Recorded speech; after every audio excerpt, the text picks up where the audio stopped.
साथीहरु नमस्कार, पूर्ण स्वागत छ अविनाश पेट युट्युब च्यानलमा। र आजको भिडियोमा हामी धेरै किसानले र पशुपालकहरूले नबुझेको तर पशु स्वास्थ्यको लागि अत्यन्तै जरुरी विषय लिभर टोनी बारे पूरा जानकारी लिनेछौँ। लिभर टोनी किन दिने, कहिले दिने र कतिको फाइदा हुन्छ बारे हामी चर्चा गर्नेछौँ। यदि तपाई पनि लिभर टोनी बारे जान्न चाहनुहुन्छ भने भिडियोलाई अन्तिमसम्म हेर्दिनु होला। लिभर टोनी जान्नुभन्दा पहिले हामी बुझ्न जरुरी छ कि लिभर भनेको के हो। सरल भाषामा भन्नुपर्दा लिभर भनेको पशु शरीरको फ्याक्ट्री हो। यस अङ्गले शरीरमा जाने विष लाग्ने पदार्थ फिल्टर गर्छ र भोक लगाउँछ र दूध उत्पादनका लागि आवश्यक पोषण पनि बनाउने गर्छ। यदि लिभर कमजोर भयो भने पशु एकदमै थाकेको, कमजोर र खाना नखाने हुन्छ। कसरी चिन्ने कि लिभर कमजोर छ कि छैन भनेर?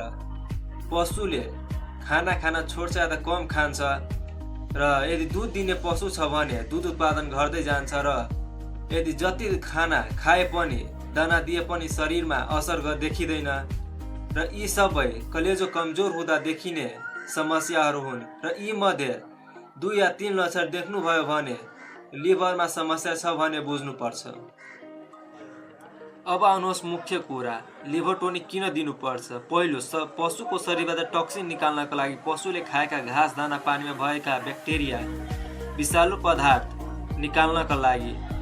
र टोनिकले लिभरलाई बलियो बनाउँछ र भोक बढाउनका लागि। यदि लिभर बिग्रियो भने पशुको भोक बन्द हुन्छ र टोनिकले भोक खुलाउँछ र खानपानमा सुधार ल्याउँछ। र दूध उत्पादन बढाउनका लागि, दूध दिने गाई भैँसीमा लिभर स्वास्थ्य हुनु अत्यन्तै जरुरी छ। यदि लिभर कमजोर भयो भने 10 देखि 20% सम्म दूध उत्पादन घट्न जान्छ र डिवार्मिङ गराउनु अघि कहिलेकाहीँ किसान र पशुपालकहरूले सिधै डिवार्मिङ गरिदिन्छ। यदि पशु कमजोर छ भने झन कमजोर हुँदै जान्छ र डिवार्मिङ गराउनु अघि 2 या 3 दिनसम्म लिभर टोनी प्रयोग गर्नुपर्छ। त्यसले गर्दा पशु कमजोर हुँदैन र बलियो देखिन्छ र राम्रो हुन्छ र राम्रोसँग डिवार्मिङ गराएको पनि असर देखिन्छ। तपाईको पशुको पनि उत्पादन कम भइरहेको छ, खाना नखाने भएको छ र यदि दूध उत्पादन पनि घटिरहेको छ भने एकचोटि लिभर टोनिक ट्राई गर्नुहोस्। धन्यवाद। र यदि यो भिडियो मन पर्यो भने लाइक, शेयर र सब्स्क्राइब गर्न नबिर्सिनु होला।